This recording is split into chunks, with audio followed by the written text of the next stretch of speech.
Tetapi ketika takbir Allahu Akbar, ketika takbir Allah, hati saya niat sholat subuh 2 rakaat. Nah, menjadi imam, menjadi makmum lillahi ta'ala. Ini namanya niat. Jadi niat menyengaja ingin berbuat sesuatu yang berbarengan dengan amal itu sendiri. Allah. Yang kedua, membasuh seluruh wajah. Mana batasnya? Yang dimaksud dengan wajah ini mana batasnya? Apakah yang terlihat di depan ketika kita berbicara? Ataukah yang mana?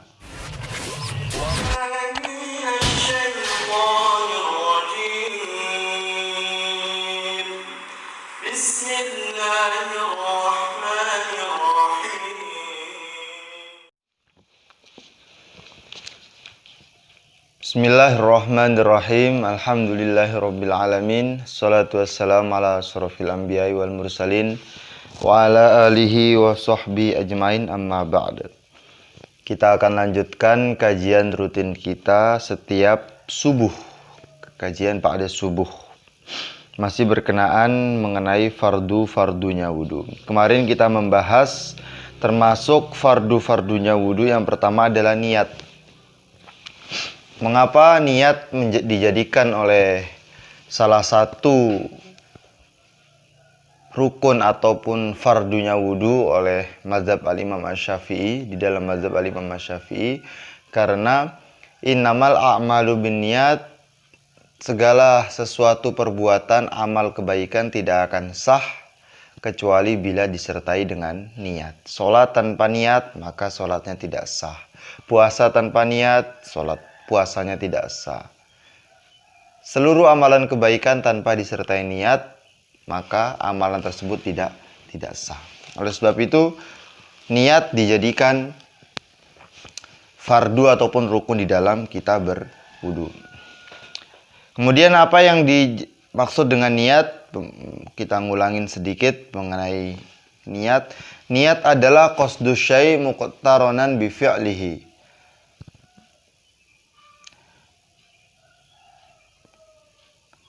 Menyengaja berbuat sesuatu yang dibarengi dengan amal ibadah tersebut. Menyengaja berbuat sesuatu, menyengaja menginginkan berbuat sesuatu amalan yang berbarengan dengan amalan itu. Jadi ingin mengerjakan sholat yang dibarengi dengan perbuatan itu, itulah namanya niat. Fa'in tarokho anhu sumya azman. Berbeda halnya bila niat itu niat terdahulu baru pekerjaannya nanti.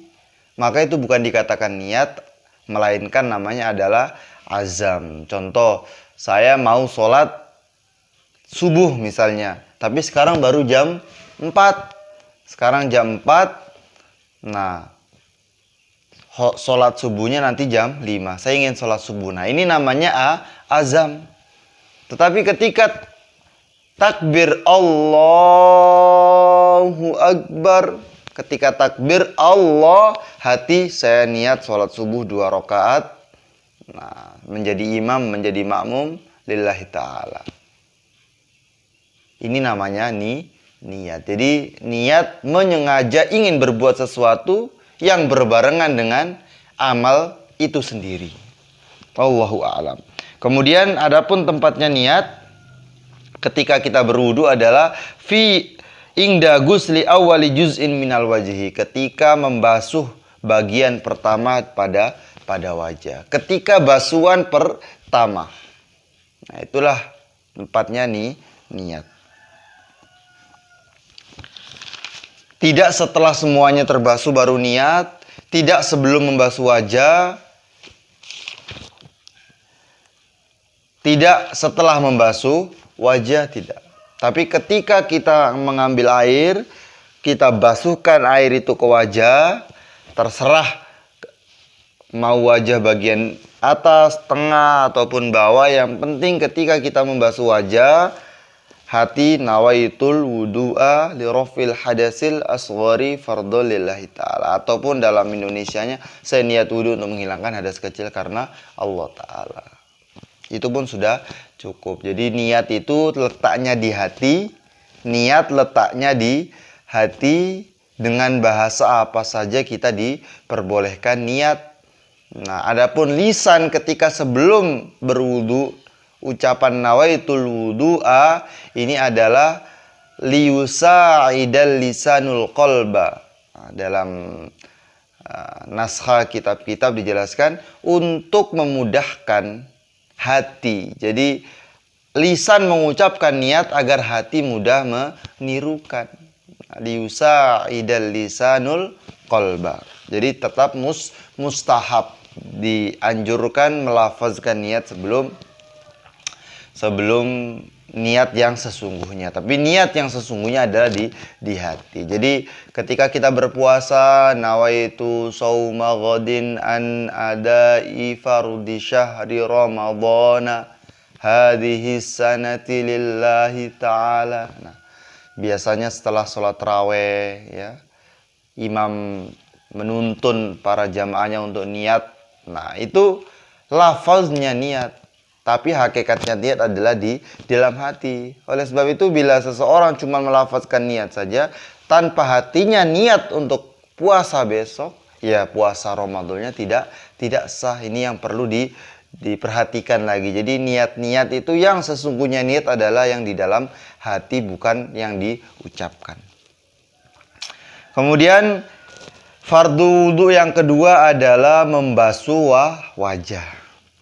Wasani ghuslu jami'il wajhi. Yang kedua, membasuh seluruh wajah. Mana batasnya? Yang dimaksud dengan wajah ini mana batasnya? Apakah yang terlihat di depan ketika kita berbicara? Ataukah yang mana? Wa hadduhu tulan ma baina manabitir ra'si ghaliban wa akhirul lahyaini.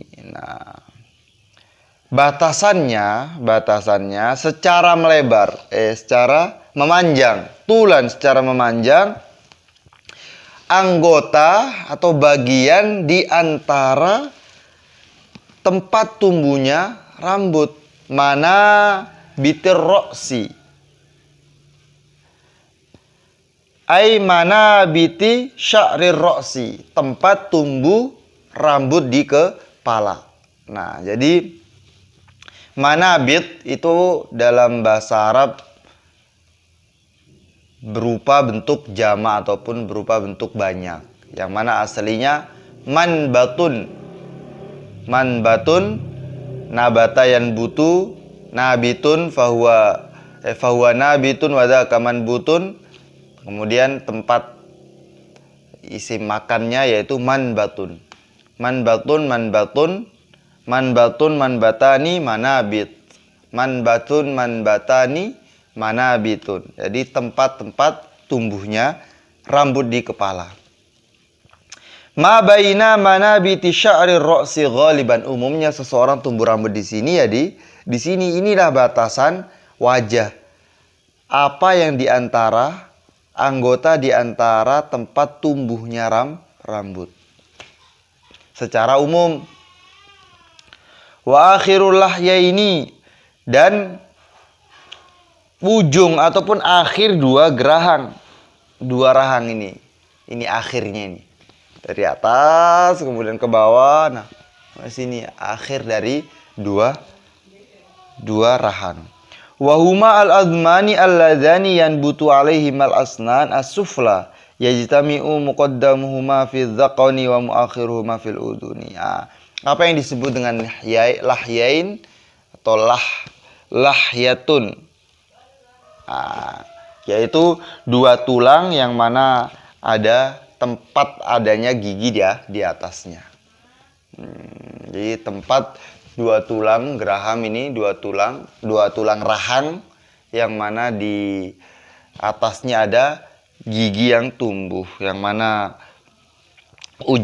kedua ujungnya ketemu dengan telinga, kemudian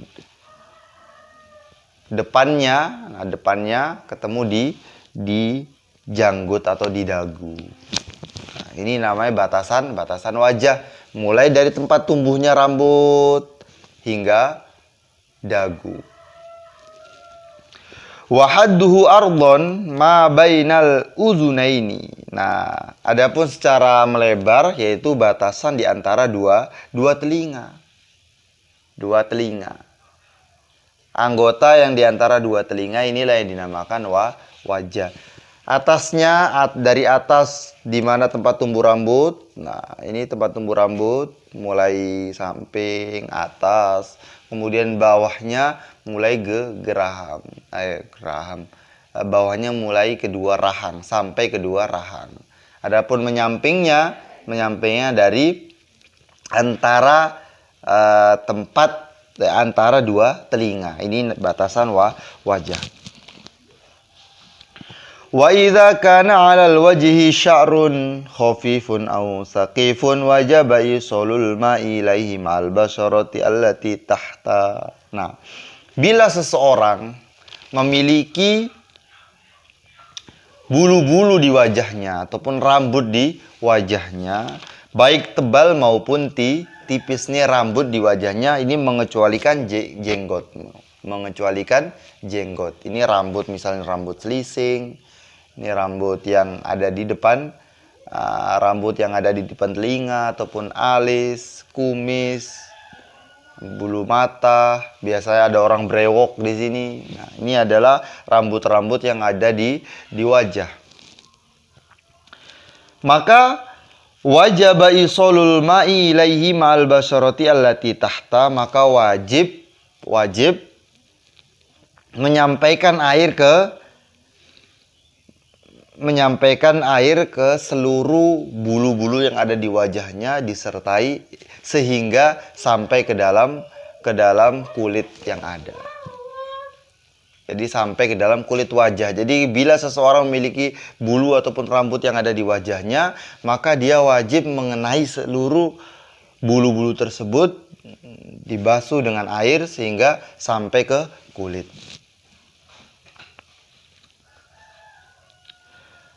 Wa ammal lihyatur rajuli al-kathifatu bi'allam yaral mukhatibu basyarataha min khilaliha fayakfi ghuslu zahiriha bi khilafil khafifa. Nah, seorang laki-laki yang memiliki jenggot yang lebat. Apa batasan jenggot itu dikatakan lebat? Jenggot dikatakan lebat ketika sekiranya orang yang berbicara di hadapannya tidak dapat melihat kulit yang ada di sela-sela jenggot itu. Itu batasan jenggot tersebut dikatakan tebal. Maka bila seseorang memiliki jenggot yang tebal, cukup yang wajib adalah hanya membasuh zahirnya jenggot saja. Jadi ketika berwudu, nawaitul wudu dalam hati, cukup. Ini sudah dikatakan sah di dalam berwudu. Bi khilafil khafifa, berbeda dengan jenggot seseorang yang tipis. Apa batasan tipis? Nah, batasannya bila seseorang yang diajak berbicara di depan kita, dia dapat melihat kulit yang ada di sela-sela jenggot kita. Wahiyya ma yarul mukhatibu basyarataha fayajibu isolul ma'i li basyaratiha. Maka wajib seseorang memiliki jenggot yang tipis untuk membasuh wajahnya sehingga mengenai seluruh bagian yang ada di bawah jenggot itu. Kenapa? Karena jenggotnya tipis. Wa bi khilafil yatim ra'atin wa khunsa fayajibu isolul ma'i li basyaratihi ma walau kasifa. Nah, berbeda dengan jenggotnya seorang wanita dan khunsa. Apa itu khunsa? Khunsa seseorang yang memiliki dua kelamin, baik kelamin laki-laki maupun kelamin wanita. Maka wajib bagi wanita dan khunsa untuk menyampaikan air ke seluruh wajah, ke seluruh kulit yang ada di bagian wajah hingga walaupun dia memiliki jenggot yang tebal wajib menyampaikan air ke jenggotnya sehingga mengenai kulitnya. Wala budda ma'a ghuslil wajhi min ghusli juz'in minar ra'si war raqabati wa ma tahta dzaqani. Nah, jadi ada kaidah di dalam ilmu fikih, ma la yatimul wajibu illa bihi fahuwa wajib. Sesuatu yang tidak bisa, sesuatu yang wajib, ya, ma la yatimul wajibu, perkara yang wajib yang tidak bisa sempurna kecuali dengan adanya sesuatu yang ini, maka illa bihi fahuwa wajib, sesuatu yang wajib, ya, sesuatu yang wajib yang tidak bisa sempurna kecuali dengan perkara yang ini, maka perkara yang ini pun hukumnya wajib. Untuk apa? Untuk menyempurnakan perkara yang wajib. Maka di dalam membasuh wajah, ya, kita tidak bisa menyempurnakan basuhan wajah kecuali harus dikenakan rambut, dikenakan telinga, ya, kecuali dikenakan rambut, bagian kepala, kemudian dikenakan leher, ya, dikenakan leher ketika membasuh kepala yang di bawah telinga ini. Nah, dan dikenakan janggut. Wa ma tahta dzaqani, apa yang ada di bawah janggut ini. Jadi ketika kita membasuh wajah itu tidak akan sempurna basuhan wajah kita kecuali bagian kepala ikut terbasuh, kemudian leher pun ikut terbasuh, karena antara batasan wajah dan leher ini sangat gandeng sehingga kita tidak bisa sempurna membasuhnya kecuali leher pun ikut terbasuh. Begitu juga dengan apa yang di bawah jenggot ini. Nah, apa yang ada di bawah janggut, maka harus terbasuh semua. Ma la yatimul wajib illa bihi fahuwa wajib. Ya, wallahu a'lam. Kurang lebihnya mohon maaf. Insyaallah kita akan lanjutkan pertemuan kita di fardu-fardunya wudu yang seterusnya di pertemuan yang akan datang. Subhanallah bihamdi, subhanakallahumma bihamdika, asyhadu an la ilaha illa anta, astaghfiruka wa atubu ilaik. Assalamualaikum warahmatullahi wabarakatuh.